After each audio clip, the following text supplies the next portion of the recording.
Paper theory of numbers के lecture number 10 में आज हम जो है वो जीसीडी पर कुछ रिजल्ट्स पढ़ेंगे। उसके बाद हम हमारा नया टॉपिक एलसीएम शुरू करेंगे। तो सबसे पहले हम आज इसमें एक थ्योरम पढ़ रहे हैं। ये थ्योरम ये कह रही है यदि k जो है वो ग्रेटर देन 0 है तो सिद्ध कीजिए GCD of K B is equals to होता है k time GCD of A B. ये जो है यूक्लिडियन एल्गोरिथम की एक तरह से कोरोलरी है, ऊपर में है। इस वाली थ्योरम को हम यूक्लिडियन एल्गोरिथम की हेल्प से सिद्ध करेंगे। तो हमें यह दिखाना है के ए के बी का जीसीडी जो है वो K into GCD of A B होता है। तो इसको दिखाने के लिए हम क्या करेंगे, जो हमारा system of equations Euclidean algorithm में जो बना था उस पूरे को हम क्या करेंगे, के से मल्टीप्लाइड कर देंगे। आपको याद हो तो हमारा जो है इस तरह से इक्वेशंस बनी थी, A is equal to B K plus R one, A is equal to Q one B plus R one, b is equals to Q two R one plus R two. तो हम क्या करते हैं, जितनी equations हमारे पास वहां पे बनी थी उन सबको हम k से मल्टीप्लाइड कर देते हैं। और ऐसा हम क्यों कर रहे हैं, क्योंकि वहां हमने निकाला था जीसीडी ऑफ ए बी और यहाँ पे हम निकाल रहे हैं जीसीडी ऑफ के बी। इसलिए हम क्या करते हैं, सिस्टम ऑफ इक्वेशन को क्या कर देते हैं, के से मल्टीप्लाइड कर देते हैं। तो ये यूक्लिडियन एल्गोरिथम का नया सिस्टम ऑफ इक्वेशन बन गया। और यहाँ पर जो शुरू वाली टर्म्स है ए के और बी के, इनका जीसीडी क्या होगा, जो लास्ट में नॉन जीरो रिमाइंडर बचता है वो इन दोनों का जीसीडी होगा। तो यूक्लिडियन एल्गोरिथम को इस सिस्टम ऑफ इक्वेशन पे लगा देते हैं। तो हमारे पास रिजल्ट क्या आएगा, जीसीडी ऑफ ए के बी के इज इक्वल टू हो जाएगा आर एन इंटू के, क्योंकि ये लास्ट वाला नॉन जीरो रिमाइंडर है। तो यहां से हमारा जीसीडी क्या हो गया, जीसीडी ऑफ ए के बी के is equal to last non zero remainder of Euclidean algorithm of ए के बी के। तो ये हमारा क्या है, आर एन के। अब हम जानते हैं यूक्लिडियन एल्गोरिथम से हमारा आर एन क्या बना था, आर एन हमारा जीसीडी ऑफ ए बी था। तो के को हम एज इट इज रखेंगे, आर एन की जगह हम क्या लिख देंगे, जीसीडी ऑफ ए बी। तो रिजल्ट क्या आ जाएगा, जीसीडी ऑफ ए के बी के is equals to K into GCD of A B. ये आपकी जो है ऊपर में यूक्लिडियन एल्गोरिथम पे हो गई। इसके बाद जो है हम नया वाला रिजल्ट पढ़ते हैं। ये भी एक कोरोलरी है और ये पिछली वाले से रिलेटेड ही है।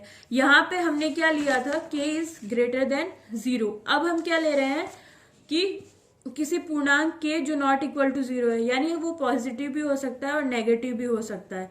तो ऐसे वाले पूर्णांक k के लिए हमें दिखाना है GCD of K B is equals to mod of K GCD of A B. तो यहाँ पर हम क्या करते हैं, के हमारा नॉट इक्वल टू 0 है तो के के पास दो ही चॉइस है, या तो वो पॉजिटिव होगा या नेगेटिव होगा। तो केस फर्स्ट में जब के पॉजिटिव है तो हम क्या करेंगे, हमारी ये वाली थ्योरम अप्लाई कर देंगे। ये क्या कहती है, के जब ग्रेटर देन 0 है तो इसके लिए GCD of K B is equal to हो जाएगा K into GCD of A B. तो यहां से जीसीडी ऑफ के बी क्या आ गया, K into GCD of A B. अब हम जानते हैं जब के जो है वो पॉजिटिव है तो मॉड के किसके इक्वल आता है, के। तो हम यहाँ के की जगह क्या लिख देंगे, mod of K into GCD of A B. तो हमारा रिजल्ट क्या आ जाएगा, जीसीडी ऑफ ए के बी के is equal to mod of K GCD of A B. तो ये हमारा रिजल्ट प्रूफ हो गया जब के क्या है, पॉजिटिव है। इसकी सेकेंड वाली पॉसिबिलिटी हम देख लेते हैं। यहाँ पर हमने क्या माना, के पास दो ही चॉइस थी, या वो पॉजिटिव हो, तो इसके लिए हमने इसको सिद्ध कर दिया। अब हम मान रहे हैं के क्या है, नेगेटिव है। अगर के नेगेटिव है तो इसका मॉड ऑफ के क्या होगा, माइनस के। अगर हम हमारा जो है वो के इज इक्वल्स टू क्या है, -4, तो के का मॉड क्या होगा, माइनस ऑफ -4, वो क्या हो जाएगा +4, जो कि क्या होता है, ग्रेटर देन 0।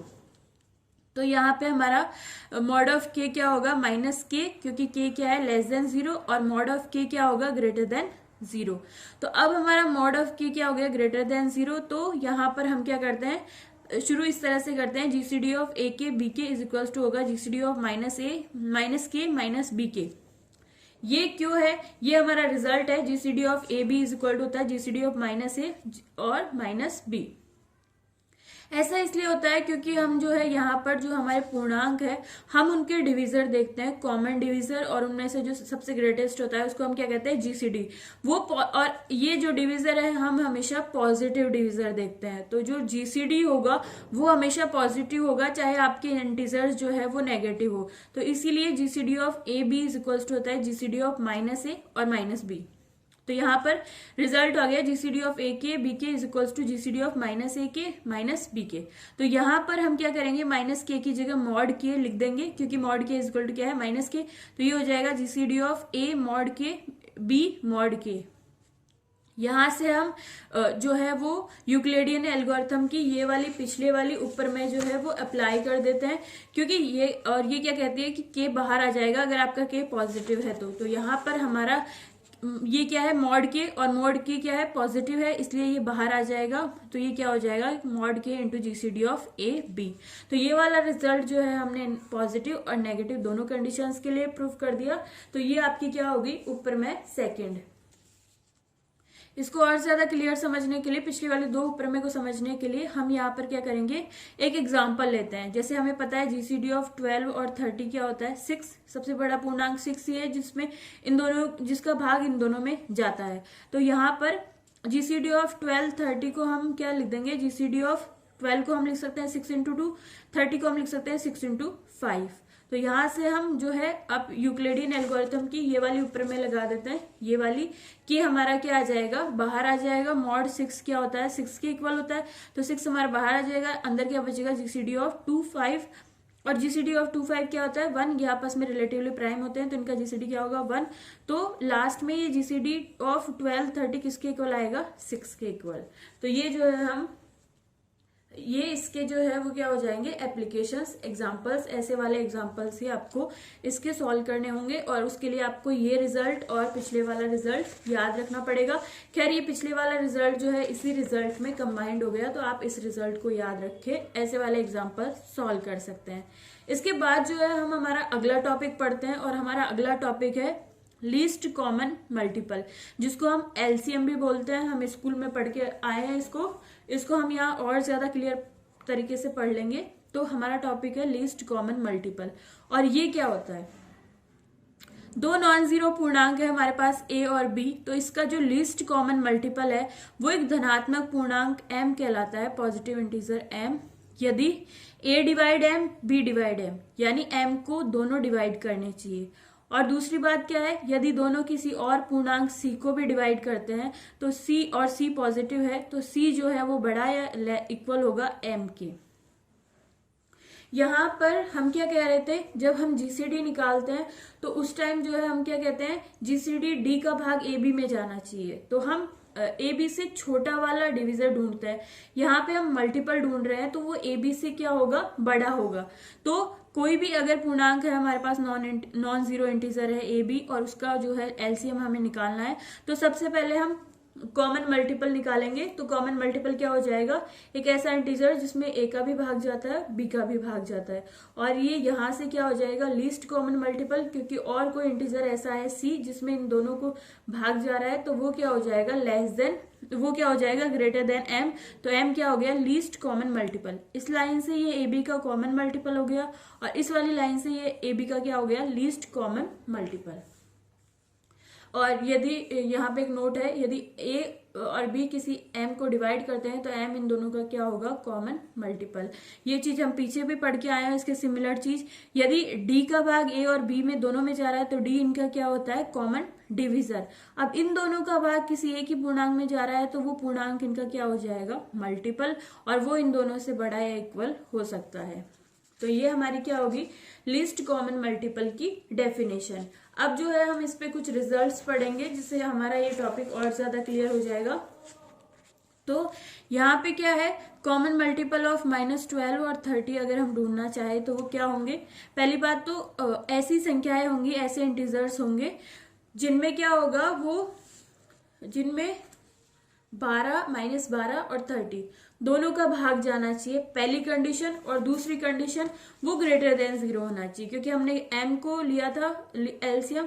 m के साथ क्या कंडीशन थी, ये धनात्मक पूर्णांक होना चाहिए। तो हम पॉजिटिव वालों को लेंगे, और वो इंटीजर्स आएंगे जिनमें जिसको 12 भी डिवाइड करे और 30 भी डिवाइड करे। तो ऐसे इंटीजर्स क्या है, 60 120, 180 हम सिर्फ पॉजिटिव वाले लेते हैं मल्टीपल, और डिविजर भी हम पॉजिटिव लेते हैं। तो क्या हो जाएगा 60, 120, 180 एंड सो ऑन। ये क्या हो गए इनके, इन दोनों के कॉमन मल्टीपल। अब लीस्ट कॉमन मल्टीपल एलसीएम क्या होगा, इनमें सबसे छोटा कौन सा है 60, तो इसलिए इन दोनों का एलसीएम लीस्ट कॉमन मल्टीपल क्या हो जाएगा 60। और रिजल्ट ये होता है एलसीएम ऑफ ए बी जो है वो हमेशा क्या होता है लेस देन और इक्वल ए इंटू बी के मॉड से, मतलब वो पॉजिटिव है नेगेटिव है उससे फर्क नहीं पड़ रहा। एलसीएम ऑफ ए बी जो है वो ए बी के संख्यात्मक मान न्यूमेरिकल वैल्यू से कम होता है। आगे जो है ये हमारी एलसीएम की डेफिनेशन हो गई। अब हम इस पे एक रिजल्ट पढ़ लेते हैं जिसमें हमारा जीसीडी भी इंक्लूड है। ये रिजल्ट ये है, हमें ये दिखाना है धनात्मक पूर्णांक को ए तथा बी के लिए हमें सिद्ध करना है जीसीडी ऑफ ए बी और एलसीएम ऑफ ए बी का मल्टीप्लीकेशन जो है इक्वल होता है ए इंटू बी की। यानी आप दो पॉजिटिव इंटीजर्स लीजिए ए बी, उनका एलसीएम निकालिए, जीसीडी निकालिए, दोनों को मल्टीप्लाइड कर दीजिए तो वो किसके इक्वल आता है, ए इंटू बी के इक्वल आता है। ये हमें जो है वो सिद्ध करके प्रूफ करके दिखाना है। तो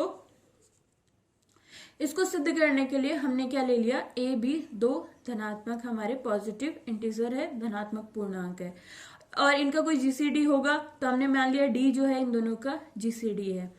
तो डी अगर इन दोनों का जीसीडी है इसका मतलब डी ए को भी डिवाइड करता है, डी बी को भी डिवाइड करता है, यानी ए और बी को डी के मल्टीपल की फॉर्म में लिखा जा सकता है। तो हमने क्या कहा, जब डी ए को डिवाइड करता है तो भागफल जो है हमारा क्वोशेंट वो आर आता है, तो ए बाई डी क्या हो जाएगा आर, और यहां से हम क्या लिख देंगे a is equal to D into r. इसी तरह हमने कहा जब डी बी को डिवाइड करता है तो भागफल एस आता है, तो B by D is equal to क्या हो जाएगा एस, और बी इज इक्वल टू क्या हो जाएगा डी इंटू एस। ये हमारे पास दो रिजल्ट आ गए। दूसरा हमने एक रिजल्ट पढ़ रखा है कि ए बी जो पूर्णांक होते हैं उनके जीसीडी को इन दोनों के लीनियर कॉम्बिनेशन में लिखा जा सकता है। तो पूर्णांक एक्स और वाई इस तरह से विद्यमान होंगे कि हम जीसीडी डी को ए और बी के लीनियर कॉम्बिनेशन में लिखेंगे, यानी डी इज इक्वल टू क्या होगा ए एक्स प्लस बी वाई। ये हमारे पास दो रिलेशन आ गए। ये दोनों कौन सी प्रॉपर्टी से आए, डी जो है ए बी का जीसीडी है। अब हम जो है वो हम ये एम जो है इंटीजर हम खुद मान के चलते हैं। हमने कहा जब ए इंटू बी को डी से डिवाइड कर रहे हैं तो जो इंटीजर आ रहा है वो हमारा हमने मान लिया एम आ रहा है। ये हमने क्यों माना, डी जीसीडी है, ए इंटू बी इधर है ही, जीसीडी हमने मान ही लिया, तो एम हमारा एलसीएम दिखा देंगे हम, तो हमारा ये रिजल्ट आ जाएगा। तो हमने क्या कहा, ए बी को जब डी से डिवाइड करते हैं तो वो क्या आता है एम के इक्वल आता है, ये हमने मान लिया। तो यहाँ पर आपके पास दो वैल्यूज आ जाएगी, और वो कैसे आएगी, m को हमने ये अज्यूम किया। अब यहां पर जो है हम अगर a को हम लिखते हैं d into R, A is equal to D into R है तो हम लिख सकते हैं, तो a को हम लिखेंगे d इंटू आर, और b एज इट इज है, d एज इट इज है, d से d कैंसिल हो जाएगा, m इज इक्वल टू क्या आएगा r इंटू बी। और इसी तरह से m is equal to a को हम एज इट इज रहने देते हैं, b की जगह यदि हम लिखते हैं d इंटू एस तो d से d कैंसिल आउट हो जाएगा, और m इज इक्वल टू क्या होगा a इंटू एस। तो m इज इक्वल टू हमारे पास क्या आ गया, R B is equal to A S, यानी m is equal to R B, M is equal to A S, यानी m is equal to R B A S. ये हमारे पास दूसरा रिलेशन आ गया m के लिए।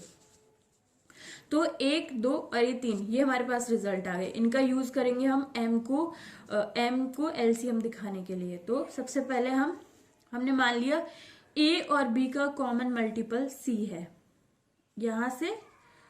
यहाँ एक और बात है, m इज इक्वल टू है r इंटू बी और इज इक्वल टू है a इंटू एस। तो यहाँ से ये लाइन क्या शो कर रही है, ये m is equal to r into B, यानी कि b जो है m को डिवाइड करता है, b को जब हम m से डिवाइड करेंगे m बाई b करेंगे तो हमारे पास क्या आएगा r, और r इंटीजर है, इसका मतलब m जो है वो b का मल्टीपल है। और यहाँ पे जब हम m को a से डिवाइड करेंगे तो क्या आएगा रिजल्ट s जो इंटीजर है, यानी m में a का भाग जा रहा है, तो यहाँ पे m क्या हो गया a का मल्टीपल, यहाँ से m b का मल्टीपल हो गया। इसका मतलब m जो है a b दोनों का क्या हो गया कॉमन मल्टीपल है। यहाँ पे आते आते हमारे पास एक रिजल्ट आ गया कि जो m है वो a तथा b का कॉमन मल्टीपल है। एक चीज हमने यहाँ से प्रूफ कर दी, मल्टीपल है, यानी कि a divide m and b divide m। आपने देखा होगा एलसीएम की डेफिनेशन में हमें दो चीजें दिखानी होती है कि ए बी दो एलसीएम को डिवाइड करता है और कोई और सी अगर इसको भी डिवाइड करते हैं तो वो सी लेस देन और इक्वल होगा एम से, ग्रेटर और इक्वल होगा एम से। तो हमने जो है वो पहली चीज इन दोनों इक्वेशन से हमने क्या दिखा दी, ए और बी दोनों का भाग एम में जा रहा है, यानी एम जो है ए बी का कॉमन मल्टीपल है, यानी कि a divide m and b divide m. इसके बाद हमें दिखाना है m जो है ए बी का लीस्ट कॉमन मल्टीपल है, तो यहाँ पे हमने क्या मान लिया, ए बी का कोई दूसरा कॉमन मल्टीपल है c, ये हमने मान लिया। तो हमारे पास पूर्णांक u और v इस प्रकार से विद्यमान होंगे कि हम c को a और b के मल्टीपल की फॉर्म में लिख पा रहे हैं। अब हमने क्या माना है, ए बी का कॉमन मल्टीपल c है, यानी a का भाग c में भी जाता है और b का भाग c में जाता है। तो यहाँ पे c को a से डिवाइड करेंगे तो हमने मान लिया u आता है, तो रिजल्ट क्या आ गया, c equal to a into U. और जब c को b से डिवाइड करते हैं तो हमने मान लिया v आता है, तो c इक्वल टू क्या हो गया, b इंटू v। ये हमारे पास एक रिजल्ट आ गया। अब हम क्या करते हैं, c बाई एम निकालते हैं। तो c by M is equal to क्या होगा, ये हम क्यों कर रहे हैं, क्योंकि यदि m c को डिवाइड कर देगा तो हमारे पास रिजल्ट आ जाएगा कि c बड़ा है, बड़ा या m के इक्वल है, क्योंकि कोई भी संख्या इंटीजर जो है अपने से बड़े या इक्वल को ही डिवाइड कर सकता है। तो c बाई एम हम निकालना चाहते हैं, कोई इंटीजर आना चाहिए। तो c by M is equal to हमने क्या m की वैल्यू यहाँ से रख दी, तो क्या हो जाएगा a into B divided by D. तो ये c एज इट इज है, m की जगह हमने लिख दिया ए बी बाई डी, ये हमारा हो गया।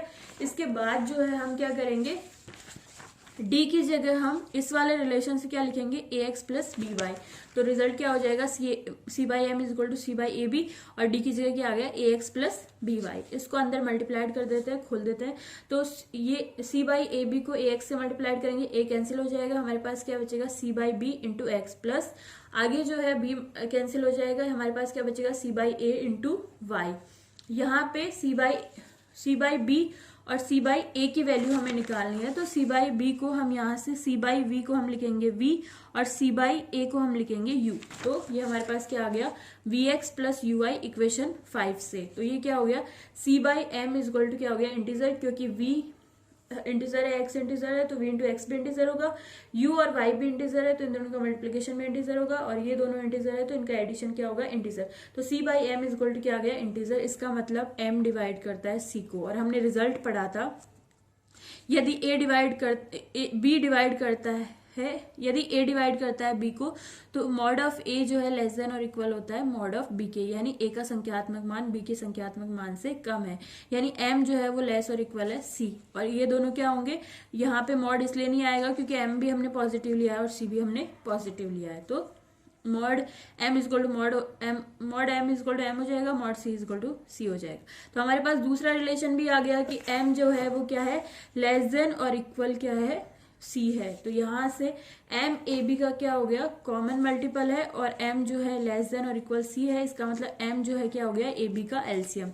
तो ये वाला जो है हम यहाँ पे हमारे पास जो ये इक्वेशन है 3a, इसमें हम m इज इक्वल टू क्या लिख देते हैं, LCM of A B, d is equal to हम लिख देते हैं जीसीडी ऑफ ए बी। तो हमारा रिजल्ट क्या हो जाएगा, LCM of A B is equals to A B by GCD of A B. Cross multiplication करेंगे तो क्या आएगा, LCM of A B into GCD of A B is equals to A B.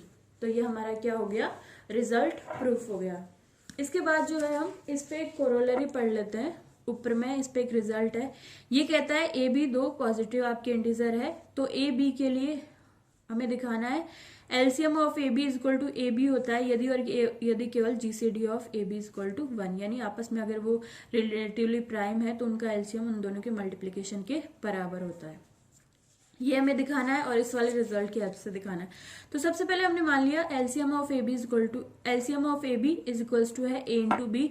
तो यहाँ से हमें क्या दिखाना रहेगा, GCD of A B is equals to 1 होना चाहिए। तो हम इस रिजल्ट को एज इट इज लिखते हैं कि LCM of A B is equal to A B, ये हमने मान लिया।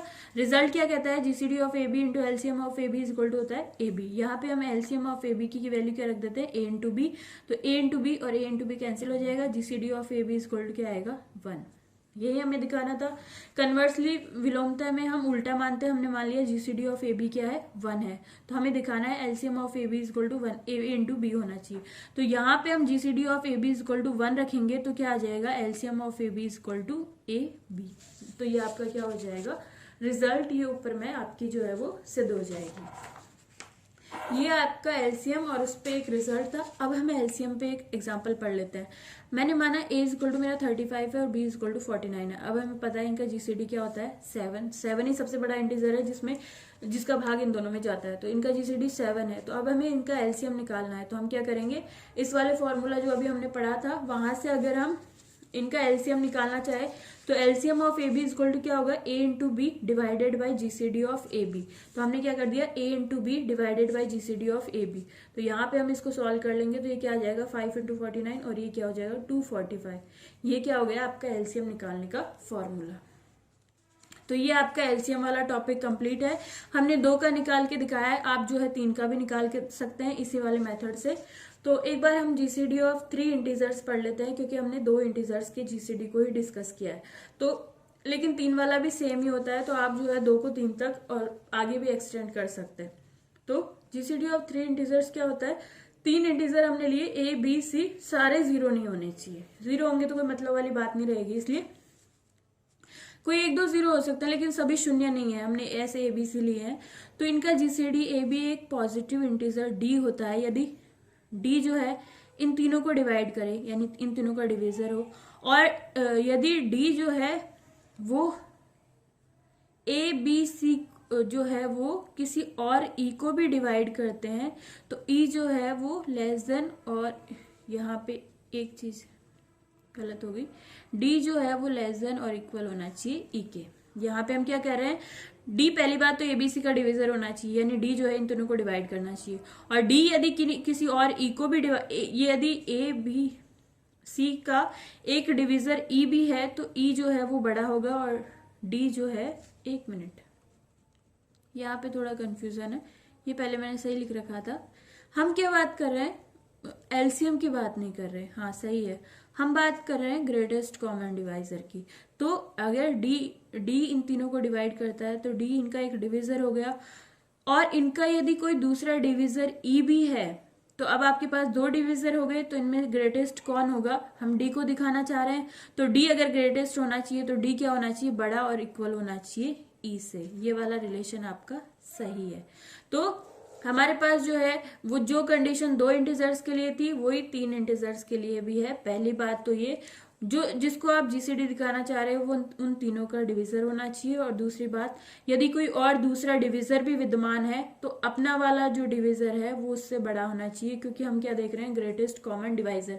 लेकिन जब एलसीएम की बात करते हैं तो एलसीएम में हम क्या करते हैं, लीस्ट कॉमन मल्टीपल, यानी यदि यहाँ पे m है तो m इन तीनों का मल्टीपल होना चाहिए, और यदि कोई और मल्टीपल c भी है तो m उससे छोटा होना चाहिए। तो जीसीडी वाली कंडीशन एलसीएम में जाके उल्टी हो जाती है। तो ये हमारा 3 इंटीजर्स का जीसीडी है। मुझे यकीन है आप 3 इंटीजर्स का एलसीएम वाली प्रॉब्लम्स भी सॉल्व कर लेंगे, ठीक है। तो यहाँ पे जो है हम यहाँ पे हमारी थ्योरी कंप्लीट होती है। इसके बाद जो है हमने इस पे एक एग्जांपल डिस्कस किया है। GCD of 39, 42, 54 is equals to 3 होता है।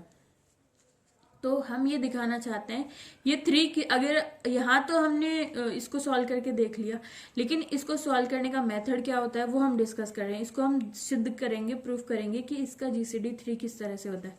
तो सबसे पहले हम जीसीडी ऑफ 39, 42, 54 निकालना चाहते हैं, इज इक्वल्स टू, यहाँ पे हम 39 को 3 इंटू 13 कर सकते हैं, 42 को हम 3 इंटू 14 कर सकते हैं, 54 को हम 3 इंटू 18 कर सकते हैं। तो उसके बाद जो है हम अपने ऊपर में लगाएंगे, जो क्या कहती है कि के हमारा बाहर आ जाता है, 2 इंटीजर्स में बाहर आ जाता है तो 3 भी इंटीजर्स में बाहर आ जाएगा। तो यहाँ पे 3 हमारा बाहर आ जाएगा, तो ये क्या हो जाएगा 3 इंटू जीसीडी ऑफ 13, 14 और 18, और जीसीडी ऑफ 13, 14, 18 क्या होता है 1, तो 3 इंटू 1 हो जाएगा। तो ये किसके इक्वल आ जाएगा 3 के, इसलिए जीसीडी ऑफ 39, 42, 54 क्या होता है इक्वल 3।